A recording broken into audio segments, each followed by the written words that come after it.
Dear students, fourth same की आज हमारा जो है तीसरा लेसन है फोर्थ सेम का, और इसकी वीडियो संख्या 1 है। पाठ का नाम आपका है उदारवादी और उग्र राष्ट्रवादी, उनका विचारधारा, उनकी क्या आइडियोलॉजी थी, क्या कार्यक्रम थे और क्या फिर राजनीति उन्होंने अपनाई।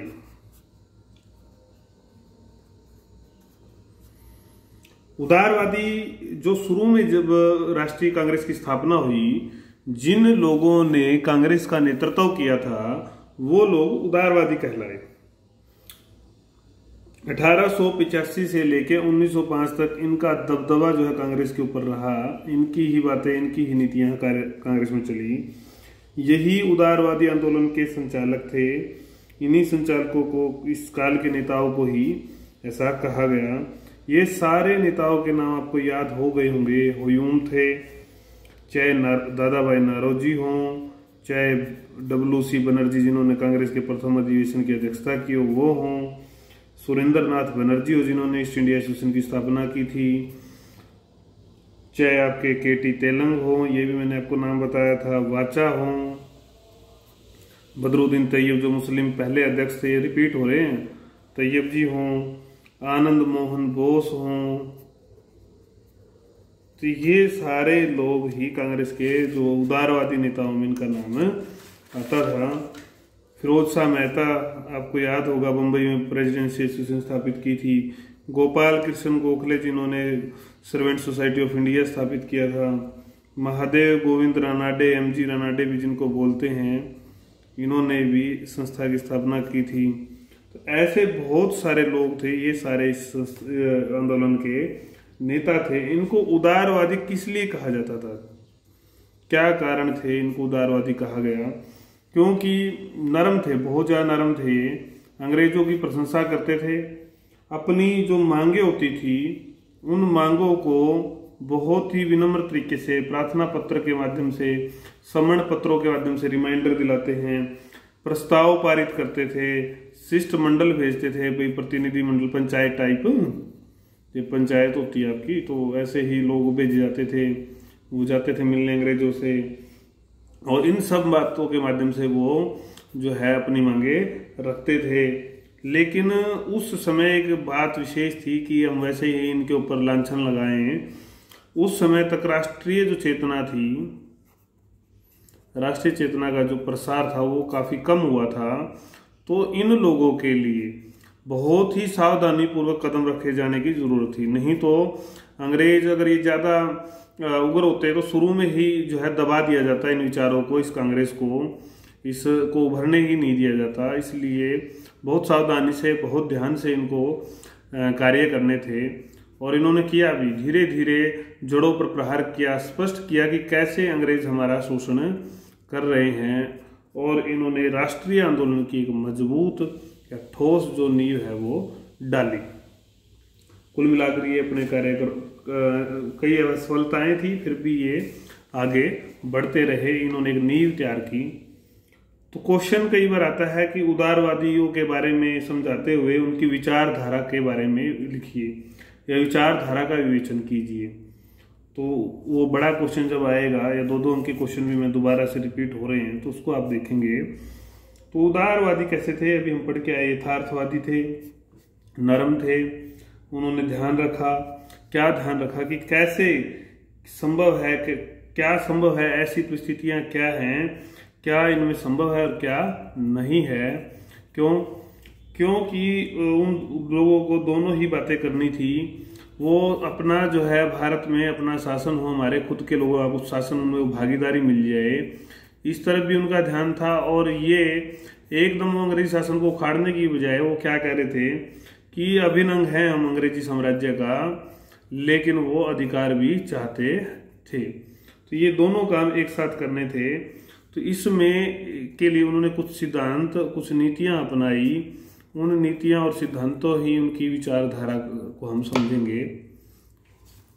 तो पहले ही जो बिंदु आता है इसमें वो है आपका ब्रिटिश राज के प्रति राजभक्ति। ब्रिटिश राज के प्रति राजभक्ति, तो ये आपका पहला बिंदु है, हम इसको करेंगे। कांग्रेस की स्थापना से ही उदारवादियों ने ब्रिटिश राज के प्रति अपनी राजभक्ति का प्रदर्शन किया था, क्योंकि कांग्रेस को बचाना भी था और कई लोगों के हो सकता है कुछ निजी स्वार्थ भी रहे हों। कांग्रेस अधिवेशनों में ब्रिटिश राज की जय जयकार की जाती थी। ऐसा दिखाया गया कि हम पूरी तरह से अंग्रेज जो हमारे लिए लाभकारी हैं, गुणकारी हैं और ये शासन इनका बना रहना चाहिए, ऐसा प्रदर्शित इन्होंने किया। नारोजी का कहना था इस संदर्भ में, दादा भाई नौरोजी, कि सच्चे ईमानदार तथा बहादुर लोगों की तरह ये बातें हमें माननी ही चाहिए कि हम सम्राट के प्रति पूरी तरह से वफादार हैं और ब्रिटिश शासन से जो लाभ हुए हैं हम उन्हें अच्छी तरह से समझते हैं। तो ऐसी राजभक्ति का प्रदर्शन ये लोग करते थे। उदारवादियों का ब्रिटिश राज के प्रति वफादार होने का मतलब ये नहीं था कि वो देशभक्त नहीं थे, बल्कि वे ऊंच आदर्श रखते थे, ऊंच आदर्श उनके थे, प्रेरित थे, पूरी तरह से वो भारतीयों के हितों के प्रति जागरूक थे। लेकिन अब तालमेल बिठाना था उनको कि इस सारे के बीच में, और ये एक बहुत ही कठिनाई भरा काम था। उपकारों के प्रति, ब्रिटिश राज के प्रति कृतज्ञता का दिखानी भी जरूरी थी उनके लिए। स्पष्ट है वे ब्रिटिश राज के प्रति वफादार थे तथा अपने को इस राज की प्रजा मानने में वो गौरव का अनुभव करते थे, परंतु उनकी देशभक्ति पर संदेह नहीं किया जाना चाहिए, संदेह नहीं किया जा सकता, ऐसा भी हमें मानना ही चाहिए। तो ये एक आध कोट ऐसे ही सुरेंद्रनाथ बनर्जी ने भी कुछ कहा था, हम वफादार हैं, हम देशभक्त हैं, हम वफादार हैं क्योंकि हम देशभक्त हैं, क्योंकि हम जानते हैं, हमारा ये पक्का विश्वास है, ब्रिटिश सरकार के माध्यम से ही राजनीतिक अधिकारों को प्राप्त किया जा सकता है, जिनकी तीव्र अभिलाषा अंग्रेजी शिक्षा और अंग्रेजी शासन ने हम में उत्पन्न की है। अंग्रेजों की लोकप्रियता, न्यायप्रियता में विश्वास, पूरा विश्वास था, मानते थे कि ये न्यायकारी हैं। इसी विश्वास ने ही उनमें ये जो पूरा हमने राजभक्ति की बात पढ़ी है, इसी विश्वास ने राजभक्ति की भावना को उनके अंदर पैदा किया था। पट्टा भी सीता रमैया क्या कहते हैं, एक आधे लोगों का देखो कोट तो आपको याद रखने चाहिए, नहीं तो फिर क्वेश्चन का जो मेटेरियल वो पूरा नहीं होता। उदारवादी नेता इस बात पर विश्वास करते थे कि अंग्रेज स्वभाव से ही, वेरी गुड, अंग्रेज स्वभाव से ही न्यायप्रिय हैं, उनके तो खून में ही है न्यायप्रियता। यदि उन्हें भारतीय दृष्टिकोण का सही ज्ञान अगर करा दिया जाए तो वे भारतीय दृष्टिकोण को भी स्वीकार कर लेंगे, इतने न्यायप्रिय हैं। सुरेंद्रनाथ बनर्जी ने भी स्वीकार किया, उन्होंने माना कि उदारता में पूर्ण विश्वास अंग्रेजों को। इसी तरह से कांग्रेस अधिवेशन के अध्यक्ष रहीमतुल्लाह सयानी ने यहां तक घोषित किया, 96 की बात है, अंग्रेजों से बढ़कर, रहीमतुल्लाह कि अंग्रेजों से बढ़कर सचरित्र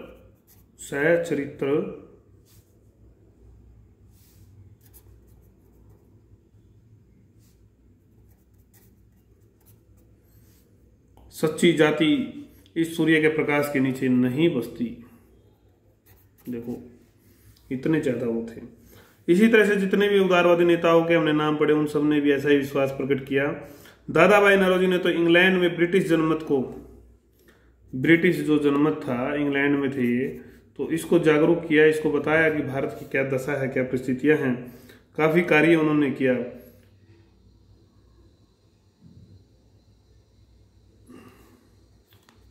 लेकिन जब कोई ज्यादा सुधार नहीं हुए तो इनमें एक लंबे समय के बाद निराशा भी पनपने लगी थी उदारवादियों में कि सरकार कुछ नहीं कर रही, हम जबकि सरकार की इतनी प्रशंसा कर रहे हैं।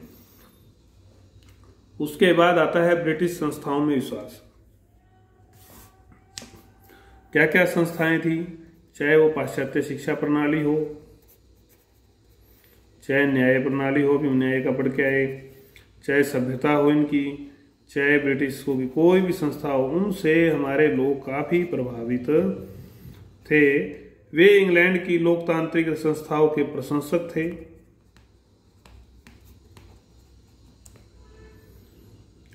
भारत में भी चाहते थे कि ऐसी संस्थाओं का विकास हो।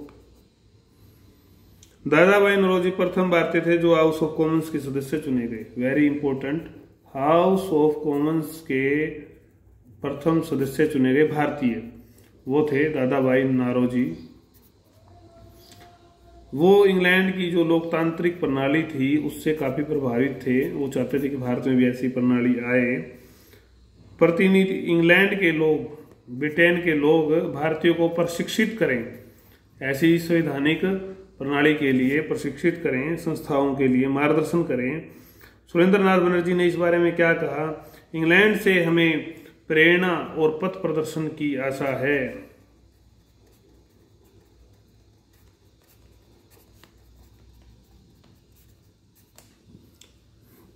इंग्लैंड से ये महान आदेश आएगा जिससे हमारी जनता को मताधिकार मिलेगा। इंग्लैंड हमारा राजनीतिक नेता है। Very good. तो उसके बाद अगर हम बात करें तो बिंदु आता है आपका फिर ब्रिटेन से संबंध रखने में विश्वास। ऊपर वाले सारे बिंदुओं का ही मेलजोल है, घुमा फिरा के उन्हीं बिंदुओं को लिख रहा है। उनका मानना था कि ब्रिटेन से संबंध बनाए रखने में लाभ है। क्या लाभ है? क्या लाभ हो रहा था? जो देश में राजनीतिक एकता आई, आधुनिक शिक्षा व्यवस्था आई, पाश्चात्य विचार और संस्थाओं का जो ज्ञान आया और जो राष्ट्रीय भावना का उदय हुआ, ये सारे अंग्रेजों के कारण से था। तो इसलिए संबंध रखने के परिणाम ही है ये। इसलिए वो देवीय वरदान मानते थे ब्रिटिश राज को कि अंग्रेजों ने हमें गुलाम बनाया, हमारे ऊपर शासन कर रहे हैं, ये वरदान है हमारे लिए। फिरोज शाह मेहता ने 1890 में कहा था, इंग्लैंड और भारत का संबंध इन दोनों देशों और समस्त विश्व की आने वाली पीढ़ियों के लिए वरदान होगा। Very good. उदारवादी नेताओं का विचार था कि ब्रिटिश शासन ही भारत में, क्या विचार था? ये ब्रिटिश शासन ही भारत में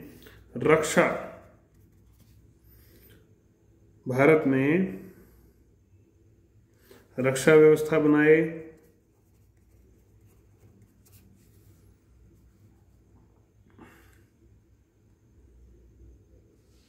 रखने, भारत को विकास की ओर बढ़ाने में समर्थ है, ऐसा इनका मानना था। इस बारे में गोपाल कृष्ण गोखले ने कहा था, हमें यह मानना पड़ेगा कि ब्रिटिश शासन विदेशियों ने कारण अपनी कमियों के होते हुए भी देशवासियों की प्रगति का बड़ा साधन है। प्रगति का बड़ा साधन है ये व्यवस्था अंग्रेजों वाली, इसलिए इनसे संबंध बनाए रखना जरूरी है। अगला बिंदु आता है कर्मिक सुधारों में विश्वास। एक प्रक्रिया है कि कर्मिक लगातार कर्म से प्रक्रिया है, तो उसके पक्ष में ये लोग थे, एक प्रोसेस है। उनका मानना था कि एकदम प्रतिनिधि शासन संभव नहीं है कि हम ही लोग शासन सारा चला लें। तो क्या है फिर उसका इलाज? धीरे धीरे ही जो है प्रशिक्षण प्राप्त कर लें भारतीय, और धीरे धीरे शासन में भागीदारी इनकी बढ़ती जाए, प्रशासनिक सुधार किए जाएं, तो धीरे धीरे विधायी परिषदों का विस्तार किया जाए, सेवाओं का भारतीयकरण किया जाए, स्थानीय स्वायत्त संस्थाओं का विकास हो, रक्षा सेवाओं में सुधार हो, जैसी मांगे बार बार करते रहे। सुरेंद्रनाथ बनर्जी के अनुसार भारतीयों की तात्कालिक रूप में केवल यह आकांक्षा है, सरकार के आधार को अधिक विस्तृत किया जाए और जनता का उसमें समुचित भाग हो, जनता की भागीदारी, ऐसा बनर्जी ने कहा। तो सर्वप्रथम स्वशासन की मांग को लेकर कांग्रेस ने 1906 में ऐसा कुछ रखा। 1906 में स्वशासन की जो मांग थी वो भी कैसी थी? पूर्ण स्वराज्य नहीं मांगा था हमने, ब्रिटिश राज के अधीन ऐसी मांग रखी गई। जब दादा भाई नौरोजी ये काम किया, दादा भाई नौरोजी ने, इम्पोर्टेंट, इस प्रकार उदारवादी क्रमिक प्रशासनिक और वैधानिक सुधारों के पक्ष में थे। तो ये आपके हो गए विचारधारा, उदारवादी लोगों की विचारधारा क्या थी इस संबंध में। ठीक है, तो ये आप कर लेंगे। रोक के वीडियो देखा करें, समझा करें, नोट्स बनाएं, कोई बात समझ में नहीं आती तो वो आप पूछें। इतना ही कार्यक्रम आपको करना है। उसके बाद हम पढ़ेंगे उदारवादियों की क्रिया विधि। ये होगी हमारी वीडियो संख्या 2।